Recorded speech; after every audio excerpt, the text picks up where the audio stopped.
The Michigan Wolverines were one of the favorites going into the 2022 college football playoff. All roads seem to point to a Michigan-Georgia national championship game. I know this Michigan Wolverine fan was certainly expecting and looking forward to that. A good buddy of mine is a Georgia Bulldog fan, and I had dreams of getting together and watching that game. But then TCU happened, and Michigan found themselves on the short end of a 51-45 loss. Now, a loss like that certainly derailed this Michigan fan, but realistically speaking, when a team with that much expectation falls short and is on the short end of an upset, that can set a program back years and even decades, which makes what happened next way more impressive than any national championship win.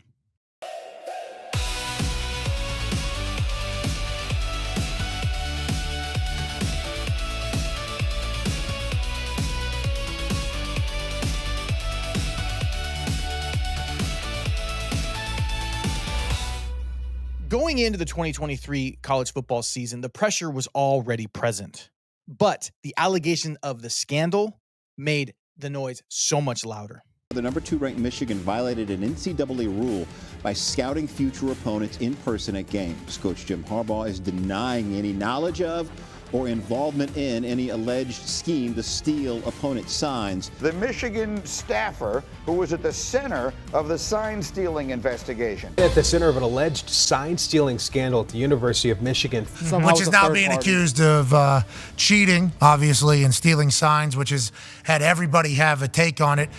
It seemed like no matter where Michigan set their foot, didn't matter who they were playing, all anyone was talking about was the sign-stealing scandal.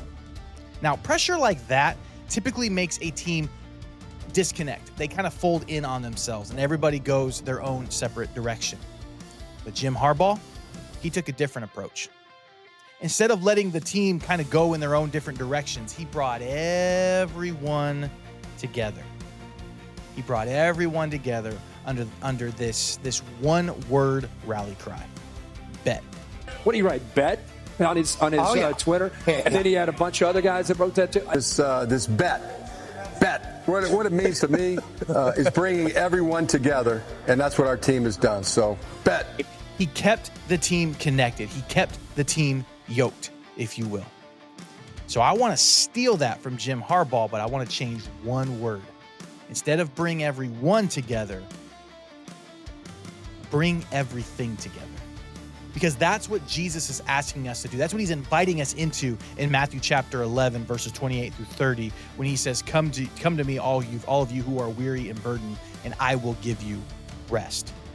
When Jesus talks about giving you rest, he's not talking about giving you relief. You see, in our mind, we go to Jesus expecting him to take us out of the game, have us sit on the bench, get by the air conditioning, get some Gatorade, get some water, towel off, and put your helmet down. We're looking for relief. And so we're shocked when we come to Jesus looking for relief, expecting to find rest that way. And Jesus says, rest has nothing to do with relief. You see, it's not about relief, it's about fit. And it's in the fit that you find rest. A yoke is for working. There's nothing about sitting on the sidelines. In essence, Jesus is picking your helmet up and he's handing it to you and he's saying, buckle up your chin strap. Because this play, this team, this scheme, this moment fits you perfectly. Dancing. Breaks a tackle to the end zone. Blake the Great, touchdown, Wolverine. It's not about finding relief. It's about finding fit. And when you find fit, that's when you find rest. And so, instead of bringing everyone together, let's bring everything together. Let's surrender it all to Jesus. That's what Jesus is inviting us to do. So, today, here's what I want you to do. Kind of picture Jesus calling a timeout.